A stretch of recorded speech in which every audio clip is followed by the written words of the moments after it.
I'm in the big leagues, told her don't miss me. Ballin' like Houston, ayy, feeling like Whitney. I need a bag, bruh, send it through quickly. What is up, football fans, UFL fans, but most importantly, Houston Roughnecks fans? Welcome to Season 3, Episode 12 of what is now going to be referred to as the Roughnecks Rundown. Welcome, everybody. If you are a new Roughnecks fan, if you are an old enough Roughnecks fan, if you are a old Gamblers fan, welcome. I am Ace, and I am going to be the guy who is going to help you understand what's going on with the Houston Roughnecks, going to help you with, the season, interviewing players, interviewing coaches, all that good stuff. For those of you who, if this is your first episode, you are just now learning about United Football Media. You're just now learning about me, Ace, as a creator. I have been covering the Houston Gamblers for the past 2 years. So I know all the players, all the coaches, all that stuff that are now the Houston Roughnecks. So if you have not been following, here's the breakdown. So USFL XFL, they decided that they were going to merge. Now, everybody heard, the Houston team is going to survive for the USFL because they made divisions, right? They have 4 USFL teams, 4 XFL teams. So Houston. So everybody thought, the Gamblers made it. And a lot of people were angry about that because they said, the Gamblers, they haven't actually played in Houston since 1984. Fair, valid point. So they said, why was it not the Roughnecks? Well, it turns out it was the Roughnecks. It was the Houston Gamblers staff and players. And now they're just the Roughnecks. They're not the Gamblers. And then the team that was the Roughnecks is disbanded. They're no longer existing. So those players are going to go into a dispersal draft, which we will talk about later. But if you would like a physical representation of what is happening, here, I'm going to do it for you. So behind me, I've been covering the Houston Gamblers. I have a Houston Gamblers flag. Now, let's just crudely cover it. There you go. With the Houston Roughnecks. We're just going to crudely cover it with the Houston Roughnecks. And that is kind of what's happened in this merger is that they took the Houston Gamblers and they're just pasting the Roughnecks brand, logo, jersey on them. And that's fine with me. You know what? Whatever. I wanted the Gamblers to survive. I have all this Gambler stuff, but it's fine because what really matters, what I say at the end of every one of my interviews is that we do this for our network. We do this to promote the league, but most importantly, we're doing this to promote the players.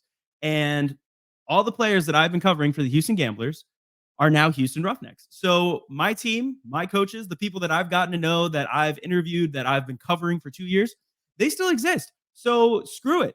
I am going to be the Roughnecks guy. I am very excited to get down and dirty with the Roughnecks fans.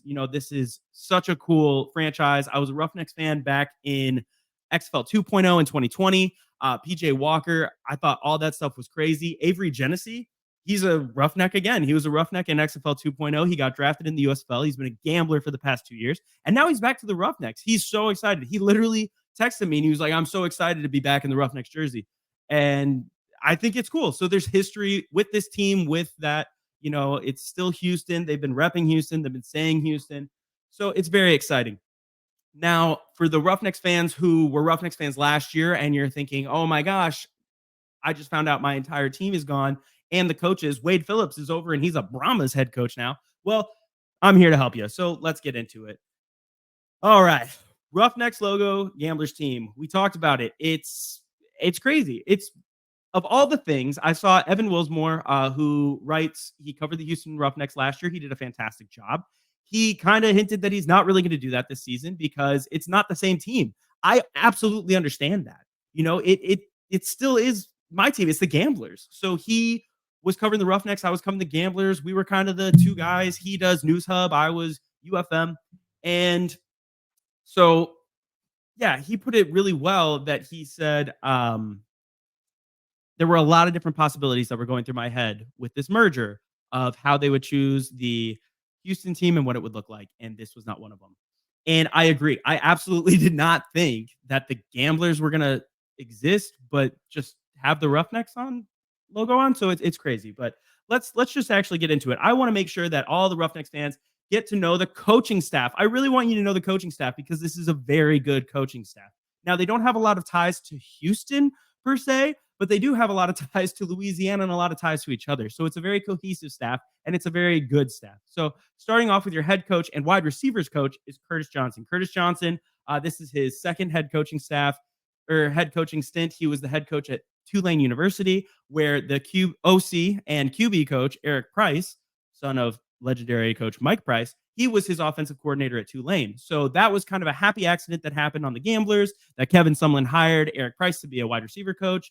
Then he left. Curtis Johnson came in, and he was like, oh, my old offensive coordinator is already here. Let's just move him from wide receiver to offensive coordinator. So he does that. Eric Price runs a QB academy in the offseason. So he is a fantastic QB coach. Any QB who comes in, especially in a league like this, where you can have a young quarterback who comes in and they need maybe a little bit of touch up. Their throwing mechanic is just a little off. Their release could be a little faster. Their tie roll could be just a little tighter. Eric Price is the guy to do that. But head coach, wide receiver coach Curtis Johnson, while this is his second head coaching job, his first professional head coaching job, he is possibly the most prolific wide receiver coach in history. He won a Super Bowl with the Saints. He's a big Sean Payton guy, was under Sean Payton for years, and he won the Super Bowl with the Saints as their wide receiver coach. He also won the national championship at Miami University, the U, as their wide receiver coach. So he is just prolific. When it comes to wide receivers, he absolutely knows what he's talking about, and he has a plethora of good wide receivers. Right now, he's got Justin Hall, Anthony Ratliff-Williams, Kiki Chisholm, Isaiah Zuber, just to name a few. Our wide receivers room is absolutely stacked. Then we go to our GM, Lionel Vitale. You can watch an episode that I already have on Gamblers Table Talk on the channel if you want to go meet him. I interviewed him already. Fantastic guy. In the words of Lionel Vitale, I can do this shit in my sleep. That's what he said. He has been scouting talent for so long. He was the executive college scout for the Dallas Cowboys. That was his last job before he retired. And then he was pulled out of retirement because this job to be the general manager under Curtis Johnson on the Houston Gamblers, now Houston Roughnecks, was so enticing that he thought, I have to do that. This is also a man who has 4 Super Bowl rings, one as a player for the what used to be Washington Redskins. Don't cancel me. And 3 for the Patriots, as he was an executive and a scout for the Patriots. He got 3 during the Tom Brady era. So we've gone through that. Eric Price, he's been offensive coordinators at Memphis, at UTEP under his father, Mike Price. He was the offensive coordinator at Tulane. He's good. Our offense last year was pretty good. It was shaky a little bit, but as the season got on, I mean, just go watch our highlights against the Stars last season, the Houston Gamblers. You'll see. We got a lot of offensive pieces coming back from that offense. So we'll talk about that, but I absolutely love it. Then we have running back coach Garrett Sachere. Just call him Coach Sash. He's a great running backs coach. He is a great friend of Curtis Johnson. When Curtis took the job, he immediately brought in a couple coaches. One of them was Coach Sash. Coach Sash is just a good running back. And when you look at what Mark Thompson was able to do from season 1 to season 2, it speaks for itself. Mark Thompson in the USFL, in season 1, he was good, not amazing. But then in season 2, he really was able to just elevate his game. 1, because he wasn't injured anymore. But 2, because he had a good coaching staff that really was playing to his strength, and Sash saw what it meant. When I talked to Sash before the season, they had to make a cut. And I was like, okay, coach, you have 4 running backs on your roster. What are you going to do? And he said, we got 4 running backs, and the only one I know for sure that I'm keeping is Mark Thompson. And man, he was right. So he just knows the talent. Now, tight end, offensive line coaches, to be determined. I'm sure, Curtis Johnson has so many connections in the football world. I'm absolutely sure that he's going to fill them, if not already filled them, but it has not been made public. I'll try and figure that out, and I'll let you guys know in the future.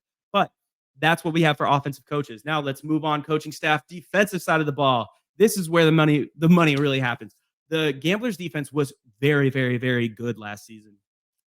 We came in and we had a bunch of people that a lot of people didn't know. We had a lot of guys that came from smaller schools. We had a lot of guys that came from places like Colorado Pueblo, like Arkansas State, places that you're not like in the NFL. You're not like, oh, these guys are 100% coming into the NFL out of those schools and they're going to be ready to go starters day one.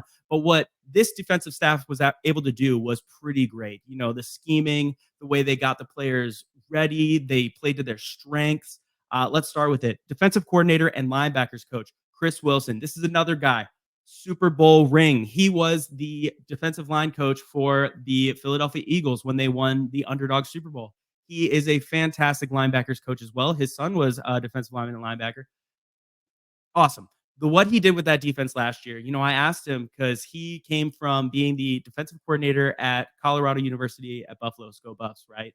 At where now Deion Sanders is. And he left under kind of crappy circumstances. They had a terrible season. The head coach was fired, and then he soon left afterwards. So he didn't know if he was going to come back to football. He came back to the Houston Gamblers, and it was fantastic.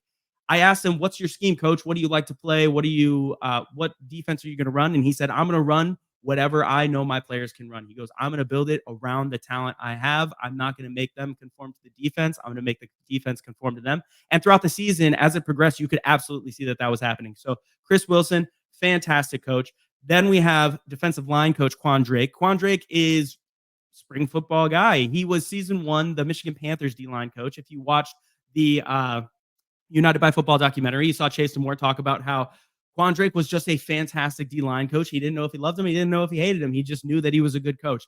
And when I say that, talking to Quan Drake, he just has this confidence in himself that you truly want to believe everything that he says. So I believe it, and we saw it on the field last year. We went from having Chris Odom Defensive Player of the Year in season 1 to having guys that people didn't really know their names in season 2, and we were still getting after the quarterback, still scheming and getting back there and getting sacks. We had, the tackle for loss leader in the USFL. So he really is able to do a lot with, what he has. You give him any defensive line and he's going to make it work. Then we have defensive back coach Brett Maxey. Brett Maxey is a great defensive backs coach. Also a vegan if you are into that. So he's a vegan. But last year, after the first game, you really thought that the Gamblers defensive backs were lackluster. You were like, this is not great. We had one guy, Diane Lake. I was like, man, I don't know if he's going to get cut. At that game, I was there. I saw Brett Maxey lay into him. At the end of the season, he had coached him up so well that he was our 3rd best graded player by PFF. So a fantastic coach. He can take any player and mold them into a good defensive back. And with the talent that GM Lionel Vitale has brought this offseason, I mean, we're in good hands. So no worries there. That is your coaching staff. Houston Roughnecks Nation.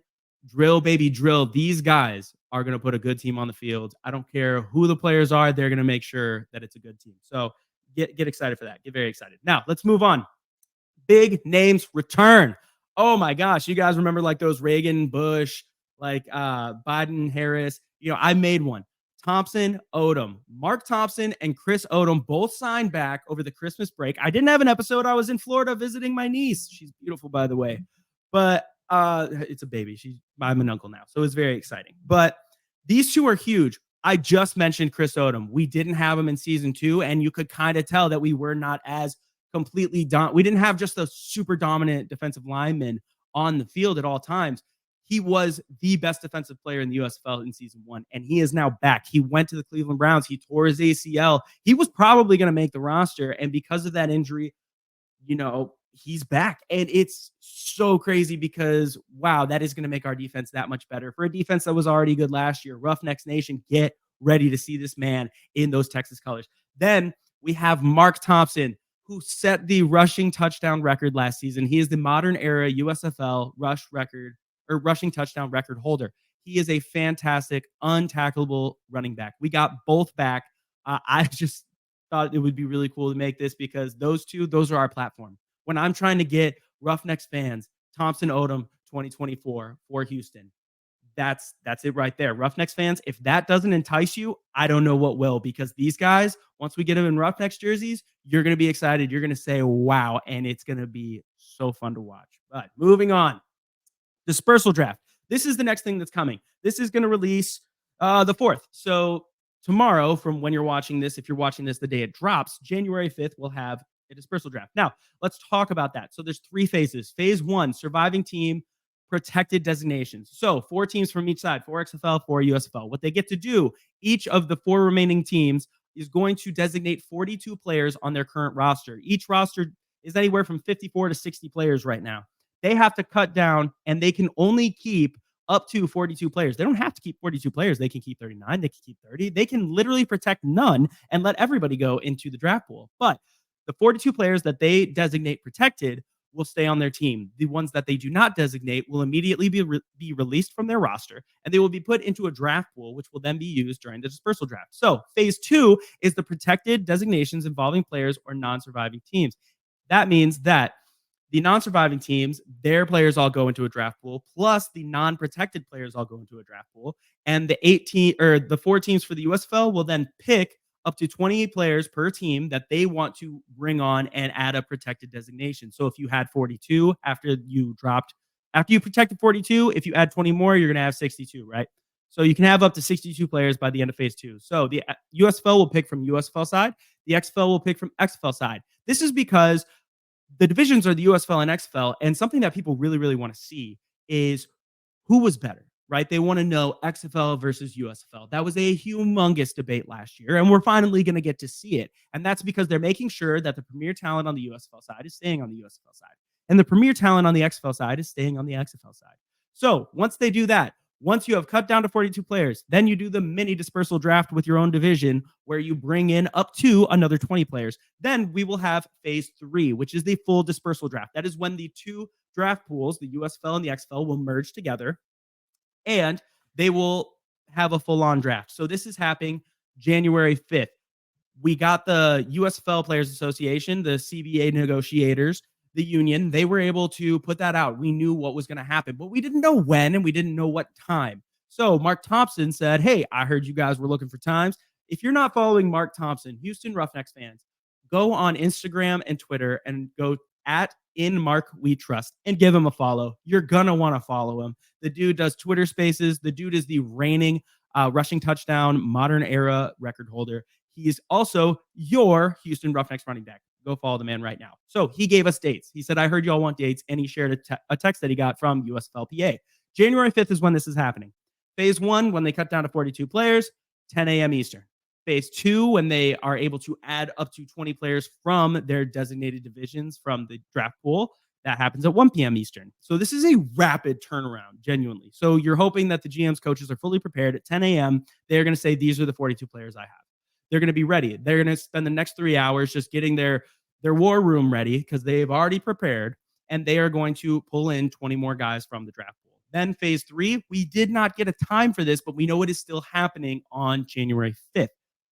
Once that happens, it's a free-for-all, and they're going through a dispersal draft, and you can be an XFL player and end up on a USFL team. You can be a USFL player and end up on an XFL team. So this is really, really exciting. And the vice president of football operations, Moose Johnston, I love the man. Every time I shake his hand, it's the biggest, burliest hand you've ever met. Hall of Fame, Cowboys fullback. This dude is legit. XFL fans, get to know Moose Johnston. He's going to be a big face along with Danny Garcia and The Rock for this league. Just get used to it. All right. So now we go to Roughnecks fans. Right now, if you go on the USFL website because you say, oh, I want to see the roster. Well, the Gamblers page has been cut. So if you go to the USFL website, the page is not going to show up.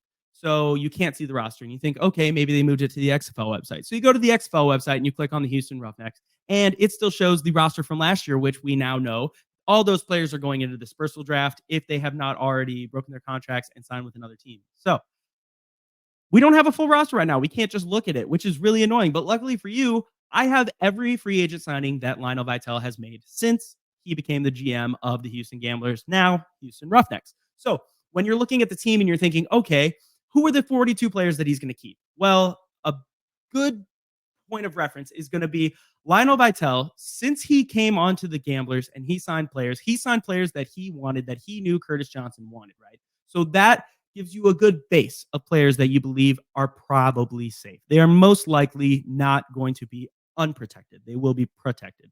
Probably not all of them, but a good amount of them. So it's a good base to guess.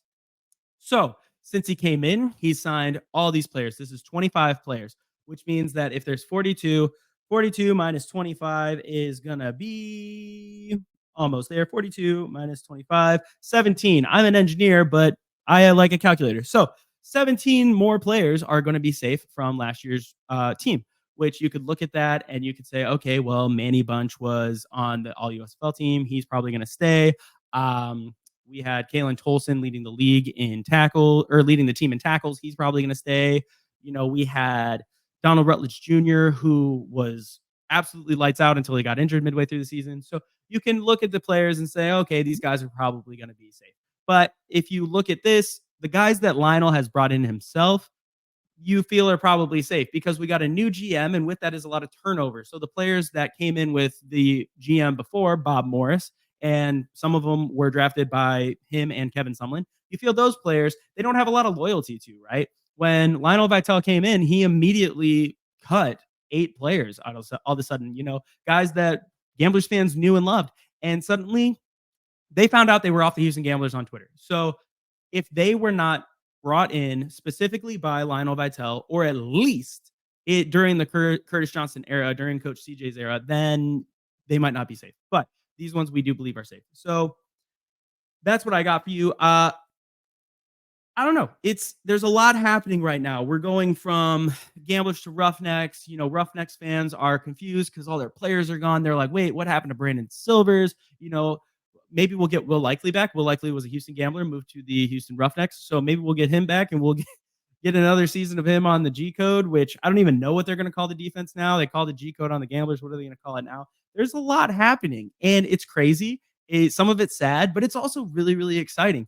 I have this crudely pasted Houston Roughnecks on my Gamblers flag, but eventually I'm going to have just a Roughnecks flag.